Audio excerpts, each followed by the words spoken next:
Mes chers frères et sœurs, aujourd'hui, on va parler bi'idhnillahi tabarak wa ta'ala de la rancune. Anas ibn Malik radiyallahu anhu rapporte ceci. Nous étions assis autour du prophète sallallahu alayhi wa sallam quand il dit « Vous allez voir apparaître un homme du paradis ». Imaginez-vous, le prophète sallallahu alayhi wa sallam il dit aux compagnons « Vous allez voir apparaître un homme du paradis ».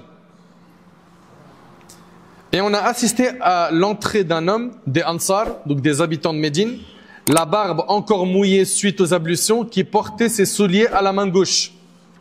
Le lendemain, le prophète sallallahu alayhi wa sallam dit la même chose. C'est-à-dire quoi? Il a dit, vous allez voir entrer un homme du paradis. Et l'homme apparut comme au cours de la première fois. C'était le même homme. Au troisième jour, le prophète sallallahu alayhi wa sallam répéta les mêmes paroles. Et l'homme apparut comme à la fois précédente. Subhanallah. Le prophète sallallahu alayhi wa sallam, il dit, vous allez voir un homme entrer qui fait partie des gens du paradis. Après le départ du prophète sallallahu alayhi wa sallam, Abdullah ibn Amr, qui est un compagnon, suivit l'homme en question et lui dit, je me suis querellé avec mon père et j'ai juré de ne pas rester avec lui à la maison durant 3 jours. Voudrais-tu m'héberger pour passer ce délai? L'homme lui a dit oui.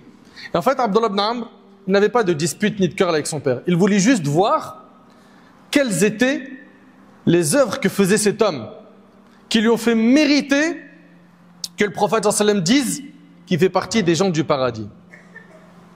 L'homme lui a dit oui. Donc il a accepté de l'héberger chez lui pendant 3 jours. Anas radiyallahu anhu, le rapporteur de ce hadith, a ajouté, Abdullah disait qu'il a passé chez cet homme 3 nuits, au cours desquelles il ne faisait aucune prière nocturne. C'était pas quelqu'un qui se levait la nuit pour faire des prières surrogatoires la nuit. Qiyamul Layl, qui est une grande adoration, celle des pieux. Abdullah disait qu'il a passé chez cet homme 3 nuits au cours desquelles il ne faisait aucune prière nocturne, sauf que lorsqu'il se retournait dans son lit, il mentionnait le nom d'Allah. Il évoquait Allah, il faisait du dhikr. Jusqu'à ce qu'il se lève pour la prière de l'aube. Abdullah ajoutait aussi, je ne l'entendais dire que du bien. Au bout de ces 3 nuits, disait Abdullah, j'étais sur le point de mépriser son œuvre. Il n'a rien vu de spécial. Pendant 3 jours, il est en train de regarder ses agissements, ce qu'il fait comme adoration, qu'est-ce qu'il fait de particulier. Il n'a pas vu quelque chose de particulier. Il n'a rien vu de particulier. Il a dit, j'étais sur le point de mépriser son œuvre. Aussi, je lui ai dit, ô serviteur d'Allah, il n'y avait ni colère ni rupture entre moi et mon père. Tout ce qu'il y avait, c'est que j'ai entendu le prophète sallallahu alayhi wa sallam répéter 3 fois à ton sujet, vous allez voir apparaître maintenant un homme du paradis. Et c'est toi qui es apparu à ces 3 reprises. Aussi, j'ai voulu m'installer chez toi pour voir quelle était ton œuvre afin de m'y conformer. Il voulait tout simplement faire la chose qui était exceptionnelle, qui lui a fait mériter cette parole de la part du prophète sallallahu alayhi wa sallam. Mais je n'ai vu aucune grande œuvre qui soit en toi. Qu'est-ce qui t'a fait atteindre le degré annoncé par l'envoyé d'Allah? L'homme a répondu, il n'y a que ce que tu as vu. Puis Abdullah a ajouté, au moment où je lui ai tourné le dos pour partir, il m'a appelé. Et il lui a dit, écoute attentivement s'il vous plaît. Allah yahfazkum, s'il vous plaît, soyez très attentifs. Au moment où je lui ai tourné le dos pour partir, il m'a appelé et dit, il n'y a que ce que tu as vu, sauf que je ne conçois de ressentiment pour aucun musulman. Il a le cœur lavé de tout ressentiment. Il est possible que tu penses parfois à des personnes qui t'ont fait du mal et que tu leur souhaites du mal. Eh bien regarde, cet homme-là, il n'avait pas de haine, de rancune dans son cœur envers ses frères. Et ça, c'est ce qui a fait que le prophète sallallahu alayhi wa sallam 3 fois de suite, il a dit, vous allez voir un homme entrer qui fait partie des gens du paradis. Il n'y a que ce que tu as vu, sauf que je ne conçois de ressentiment pour aucun musulman et que je n'envie aucun homme pour un bien qu'Allah lui a accordé. Abdullah ajouta, je lui ai dit, voilà ce qui t'a fait atteindre ce degré rapporté par l'imam Ahmad. Mes chers frères, mes chères sœurs, soyons francs avec nous-mêmes. Est-ce que nous, on a de la rancune, de la haine envers certains de nos frères et de nos sœurs jusqu'à aujourd'hui? Pourquoi tu ne fais pas un effort de laver ce cœur de telle sorte que quand tu penses à la personne qui t'a fait du mal, tu dis Afallahu an, qu'Allah lui pardonne. Malish, ça y est, j'ai tourné la page. Je pardonne, j'efface. Je sais que vous allez me dire c'est un exercice difficile, mais le paradis, il faut que tu payes son prix. Toi qui veux le paradis, tu dois faire des efforts. On parle d'un paradis éternel. Pour l'éternité. On ne parle pas de rester un mois dans un hôtel luxueux, dans le confort, pension complète. On parle d'une éternité au paradis. Tu réalises?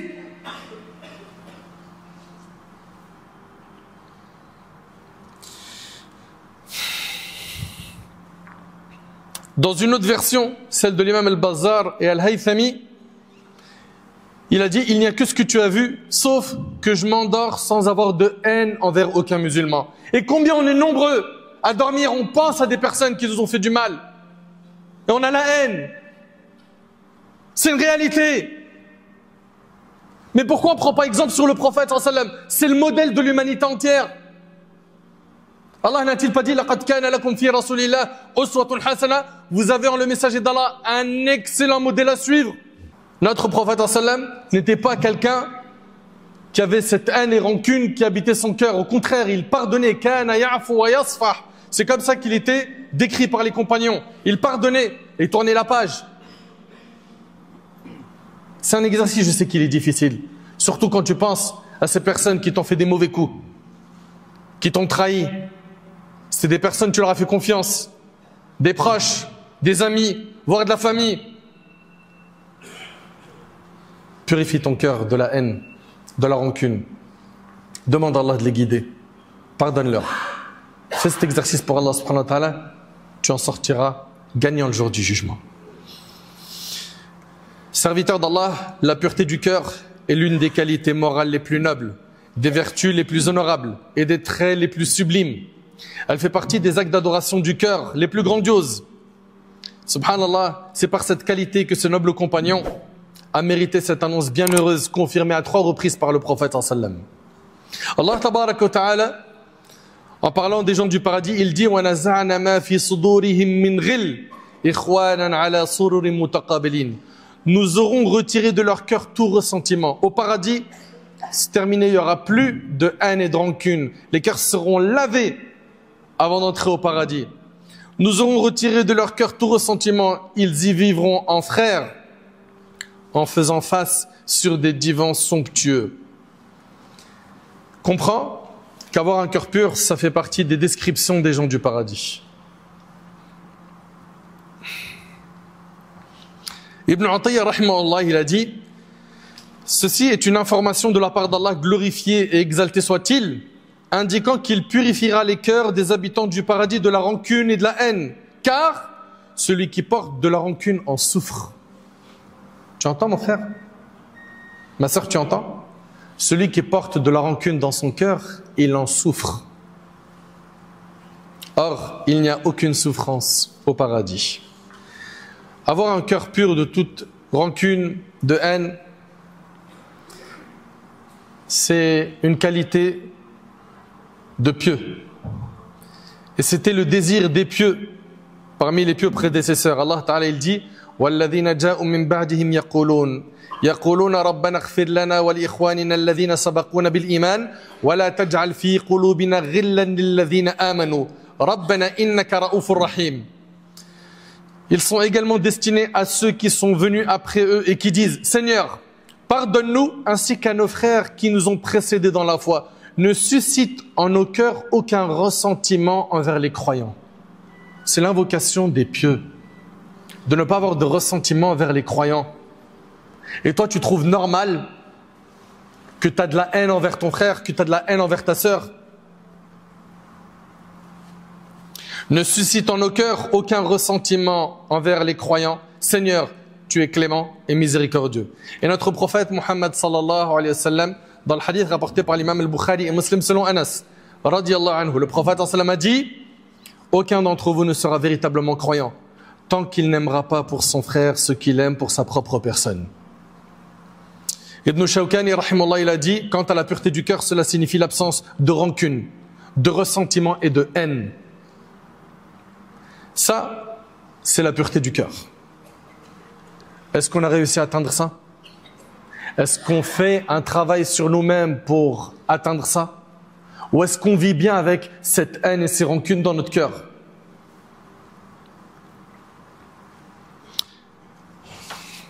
Abu Sulayman ad-Darani rahimahullah a dit, ceux qui sont parvenus au plus haut degré spirituel parmi nous ne l'ont fait pas grâce à leur quantité de prières et de jeûnes surrogatoires, mais plutôt par leur magnanimité, la pureté de leur cœur et leur loyauté envers la communauté. Allahu Akbar. Par l'excellence dans le comportement. Vous savez, le musulman, il fait des efforts tout le temps pour purifier son cœur, purifier son âme. Et il va tout faire pour ne pas avoir de ressentiment envers ses frères et sœurs. Il va penser du bien d'eux, alors que l'hypocrite, lui, il cherche les erreurs de son frère. Et il va tout faire pour le scandaliser. Et tôt ou tard, ça lui retombe dessus. Ibn al-Arabi, rahimahullah, il dit, le cœur ne peut être pur s'il est rempli de rancune, de jalousie, de fatuité ou d'arrogance. Le prophète sallam a en effet conditionné la foi au fait que l'on aime pour son frère ce que l'on aime pour soi-même. Rappelle-toi que avoir un cœur pur de rancune, de haine, de ressentiment, c'est un moyen d'accéder au paradis. Nous retirons toute rancœur de leur cœur. Allah Ta'ala dit le jour où ni richesse ni enfants ne seront d'aucune utilité, sauf pour celui qui viendra à Allah avec un cœur saint. Le jour du jugement, ton argent servira à rien. Ta famille ne te sera pas utile. Personne viendra te donner des bonnes actions. C'est toi et ton bagage de bonnes et mauvaises actions devant ton Seigneur Azza wa Jal. Et ceux qui seront sauvés le jour du jugement, c'est ceux qui ont un cœur saint.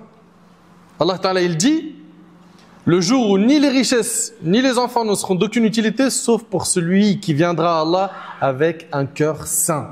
C'est lui qui sera sauvé, c'est elle qui sera sauvée, par le cœur saint. Et d'après Abdullah ibn Amr ibn al-As, radiyallahu anhu an jami'a as-sahaba, nous avons dit au prophète sallam, ô messager d'Allah, quel est le meilleur des gens? Le prophète sallam a dit, celui qui a le cœur propre et la langue véridique. Nous avons dit, ô messager d'Allah, nous savons ce qu'est la langue véridique. Mais qu'est-ce que le cœur propre? Le prophète sallam a dit, celui qui a la taqwa, celui qui est pieux. Le pieux c'est qui? C'est celui qui fait ce qui est obligatoire, délaisse les interdits. Celui qui a la taqwa et qui est pur. Celui dans lequel il n'y a pas de péché, d'injustice, de rancune ou de jalousie rapportée par l'imam Ibn Majah. Jusqu'à quand cette rancune dans ton cœur? Il est fort probable bien sûr que tu aies été lésé. Mais nettoie ton cœur, lave ton cœur, pardonne, tourne la page, efface ces ressentiments, cette haine qui finalement te fait du mal parce qu'à chaque fois que tu y penses, ça torture l'esprit. Efface ça pour Allah. Parce que toi, tu veux le paradis. Et tu sais que le paradis, il faut payer son prix. Parmi les fruits de la pureté du cœur, il y a le fait qu'elle rassemble le cœur autour du bien, de la piété, de l'obéissance et de la droiture. Le cœur ne trouve de repos qu'en elle. Et l'œil du croyant ne se réjouit qu'à travers elle, à travers la pureté du cœur. Parmi les fruits de la pureté du cœur, c'est qu'elle efface les défauts et coupe les causes des péchés. Celui dont le cœur est purifié des mauvaises intentions et des soupçons aura une langue et des membres éloignés de toute parole ou action répréhensible. Oui, parce que toi, quand tu penses du mal de quelqu'un, que tu as la haine, qu'est-ce qui suit? La langue qui va dire du mal, médisance, calomnie, mensonge, etc. Tu es en train de te faire du mal. Parmi les plus grands fruits de la pureté du cœur, c'est que en te battant pour purifier ce cœur-là, tu es en train de suivre le modèle du prophète sallallahu alayhi wa sallam. Lui, alayhi salatu wa sallam, était le plus pur des hommes en termes de cœur, celui qui avait, subhanallah, les meilleures des qualités. Mes chers frères, mes chères sœurs, nous avons un modèle qu'Allah tabaraka ta'ala a envoyé, c'est Rasuluna Muhammad sallallahu alayhi wa sallam. Il n'avait pas de ressentiment envers ses frères, envers ses sœurs. Et il pardonnait et tournait la page. Mais hélas, les gens, au lieu de suivre le prophète sallallahu alayhi wa sallam, ils préfèrent suivre les pas du diable. Il m'a fait du mal, faut qu'il paye la facture, mais il faut qu'il paye le prix fort. Je vais lui montrer je suis qui, etc., etc. Notre bien-aimé Muhammad sallallahu alayhi wa sallam était quelqu'un qui ne se vengeait pas pour sa propre personne, mais que quand les limites d'Allah étaient bafouées, pardonne, tourne la page et tu verras ce que tu retrouveras comme récompense auprès d'Allah le jour du jugement. Je vous invite tous, ainsi que moi-même, à faire un effort, et ce n'est pas un effort qui est facile, un effort envers les personnes qui vous ont fait du mal, qui nous ont fait du mal. Je rase.